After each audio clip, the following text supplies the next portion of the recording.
Hi everyone, welcome back to our channel. Hope you have a wonderful day. In today's video, we're going to talk about a funny topic that I read on the post a few days ago.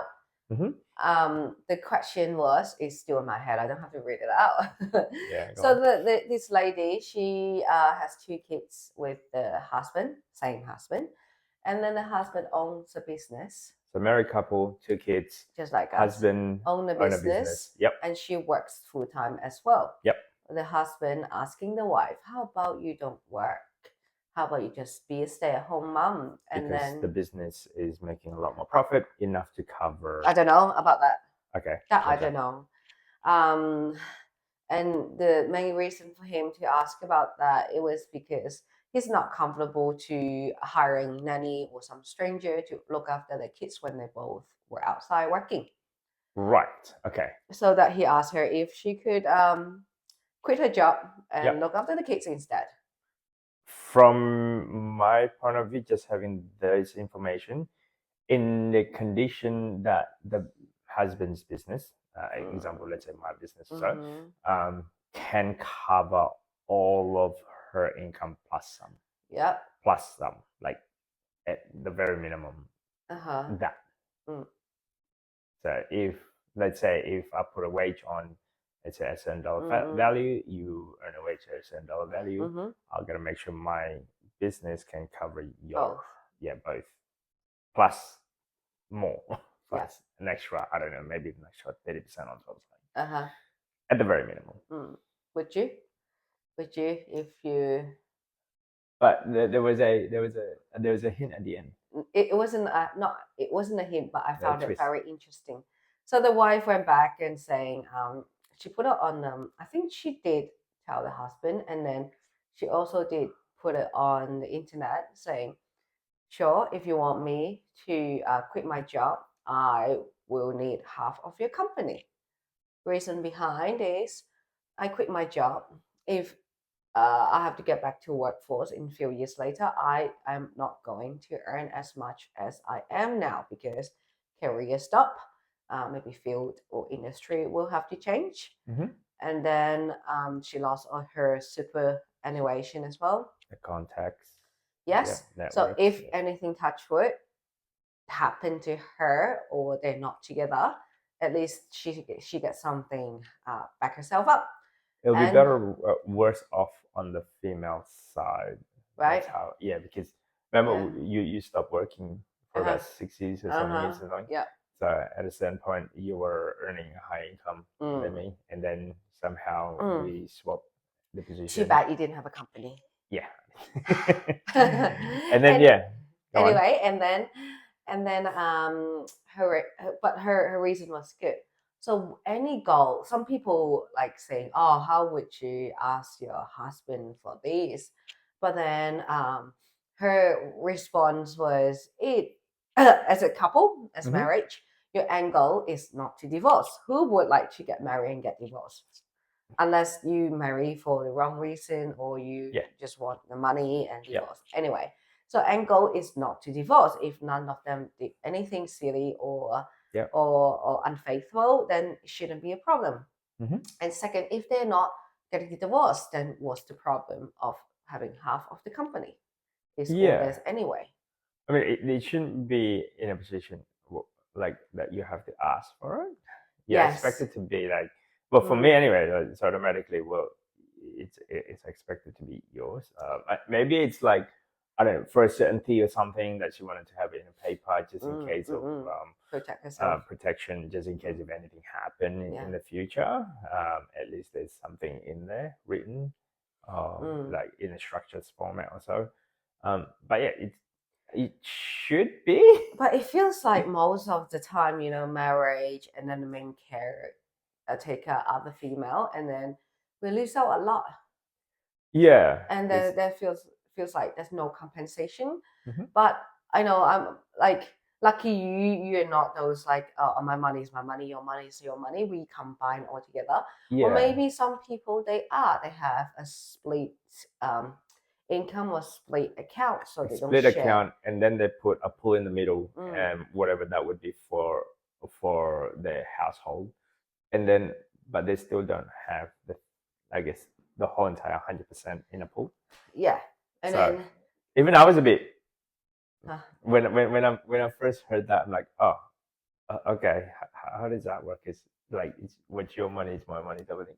yeah, For us, it's like we open book, we kind of see the ins and out of our bank account. We forecast, we budget yeah. the whole Normally, entire what lot. we have under our name or what we use for ourselves is like 3-digit number anyway. How much So can we spend anyway? exactly, That, exactly. mm-hmm. So but yeah, it was a bit weird when I first found out that other people actually have Like different. split accounts. And then Yeah, funny thing, I was talking to another mom yesterday. She's just going through, a separation. separation. Yeah. So she also funny thing, like after reading all these, and then she said, "I haven't been working for since the kids were born. The kids are 8 already, so she Mm-hmm. hasn't been work for 8 years." And the It's probably more than that because maybe about 10 years, give or take. I don't know. Yeah. Let's say Let's say it's between 8 to still 10 not a years. Yeah. short period of Yeah. time. It's not like So 3 months, one now year. they are separating, and then I'm not sure about finance, not too close, Mm-hmm. but I just feel it can be related to that because I think he worked full time, and then she's not working, and now they are in a not very nice terms. Yep. So that's all this issue when a When it's not, couple, yeah. right, then we're together, and then all funds it should be together and protect each other, not like you working, I don't own anything, or vice versa. And then now she gonna go for not a good term to the court, and I am not too sure, but that's what will happen, what most of the female experience if they have to rely to their partner when they are looking after the children. I found that when it comes to topic when of finance anyway, Mm. it's not really open book in most couples. Yes. That's what I found like there's a separation somewhere. It's like, hey, this is one thing that I'm not going to open up. Even though they live with each other, they married, they have kids, they've been with each other for a long time. Yeah. But somehow when it comes to finance, they're not really, there's some hidden thing is on. So which is for us, it's the opposite. We open book to each other 100% when it comes to our finances. But still, when I spend some money, you're not happy, right? Yeah, well, yeah, depending on what it is. So, yeah. Anyway, but I think mainly any purchase or expenses, you should talk to each other. Yep.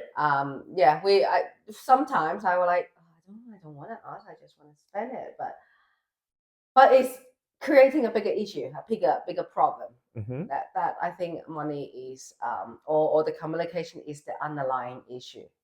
Yeah. Of the financial issue. So you having communication problem with your partner, and then money is just the trigger point to get you more fights or disagreements. There was like a couple that I know of where he actually invests on bits and pieces here and there, and then goes, oh, that's great that that you're trying these things, that other avenue instead of earning an income, because that's your, whenever I pull up that's your partner does this with you, and oh no, this is just me, like we this is just my side, and she doesn't know anything. In fact, she doesn't believe in investing, and I'm like, okay. Then So if you guys not in line with each other, is and I'm that like, mean oh. if Like imagine if I have like an account separately and somehow it blew up and it can it's your make money, $1 million or plus or something. Yeah. And then it's not my share. It's not your share. It's like, sound like it, hey? Like if you lost your money, it's your fault. If you make money, it's our money. Exactly. And then what if it's the other way around as well? What if I'm doing something silly and then it turned out to be, whatever I did, it becomes in a minus, and then I gotta pay off, and like, and you don't talk to each other about this. Like, how does that work? No.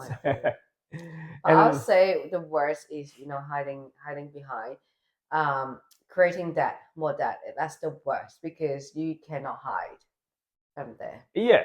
So there's two end of the story when it comes to investing. Yes, you can go high in a good position in the green. That's great. But then after that, how does that work financially? How are you going to talk about it when it does goes beyond a certain level, let's say? And then to the extreme when it's like, hey, you're in minus, you're in debt, you keep on putting money or you borrowed, leveraging as an example, like, and then you're stressed out, you can't sleep at night. How do you go around doing that if you don't talk about it in the beginning? Yeah, see, it's all communication problem. And so for us, definitely communication is a key. We talk about it quite frequently, and we get our kids involved as well. So anyway, that's just our 2 cents based on our personal experience. If you like this type of content, guys, don't forget to subscribe, comment. See you next time. Bye.